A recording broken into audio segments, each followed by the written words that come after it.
नमस्कार, मैं रूपा रजक सदीनामा की ओर से आ गई हूँ लेकर दिनांक 7 जून 2022 का संपादकीय, जिसका शीर्षक है उल्टी बाज बरेली जहाँ रहते थे जैमी ग्रीन, जिसे लिखा है हमारे सह संपादक राकेश अचल ने।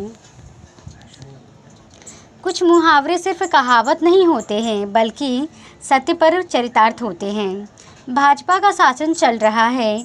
भाजपा भारत के मुसलमानों को मुख्य धारा से अलग करने के लिए जो कदम उठाए, आगे चलकर उनके द्वारा उठाए गए कदम उल्टे बाज बरेली के साबित हो रहे हैं। यहाँ यह कहावत चरितार्थ प्रतीत होता है, सत्य जैसा लगता है।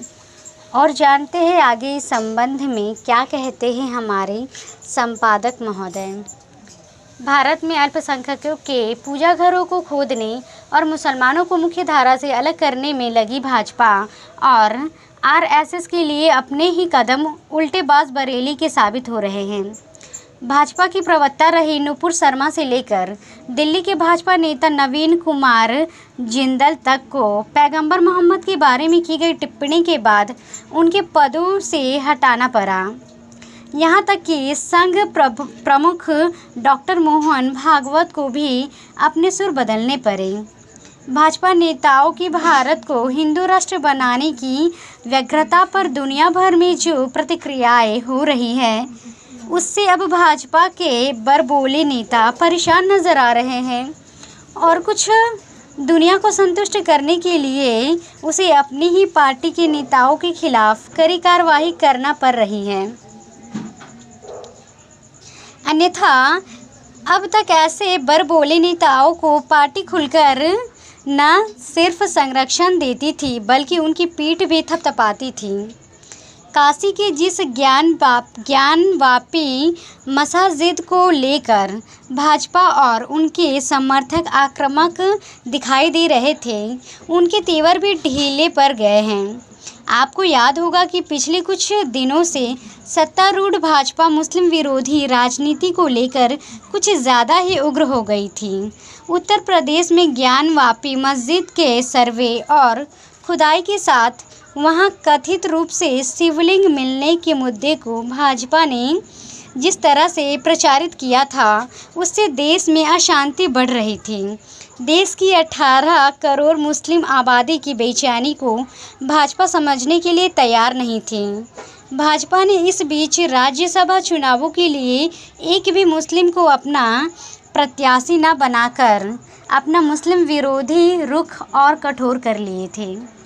नुपुर शर्मा ने इस मामले को आगे बढ़ते हुए पैगंबर मोहम्मद के बारे में एक विवादास्पद टिप्पणी कर आग में घी डालने का काम किया है। इन सब घटनाओं की बाहरी दुनिया में जिस तरह की प्रतिक्रियाएं हुई, उसे देखकर भाजपा और भाजपा सरकार की हवा खराब हो गई। भारत में मुस्लिम विरोधी कृत्यों को लेकर इस्लामिक देशों को तो छोड़िए, महाबली अमेरिका तक ने भारत के खिलाफ प्रतिक्रिया जताई। अमेरिका को तो मान लीजिए भारत विरोध का बहाना चाहिए था, किंतु इस्लामिक देशों को तो घर बैठे भारत विरोध का अवसर मिल गया। हारकर अब सबके सब शुतुरमुर्ग बने हुए हैं, सबके सिर रेत में है, सब आंधी के गुजरने का इंतजार कर रहे हैं। भाजपा प्रवक्ता नुपुर शर्मा और नवीन जिंदल के खिलाफ की गई कार्रवाई से भले ही भारत के मुसलमान खुश न हो, लेकिन पश्चिमी एशिया का छोटा सा इस्लामिक देश कतर खुश है और भाजपा द्वारा अपने नेताओं के खिलाफ की गई कार्यवाही से संतुष्ट दिखाई दे रहा है। आपको याद होगा कि कतर के विदेश मंत्रालय ने सबसे पहले भारतीय राजनीतिक दीपक मित्तल को तलब किया और उन्हें इस मुद्दे पर आधिकारिक ज्ञापन सौंपा। इससे कतर ने सत्तारूढ़ बीजेपी की पूर्व प्रवक्ता नुपुर शर्मा के पैगंबर मोहम्मद के खिलाफ दिए गए बयान की निंदा की और निराशा व्यक्त की थी। ये सिलसिला और आगे बढ़ता इसके पहले ही भाजपा को समझ आ गया कि उसकी मुस्लिम विरोधी कार्रवाइयों से दुनिया में बखेरा खड़ा हो सकता है। तो ये था दोस्तों हमारा आज का संपादकीय।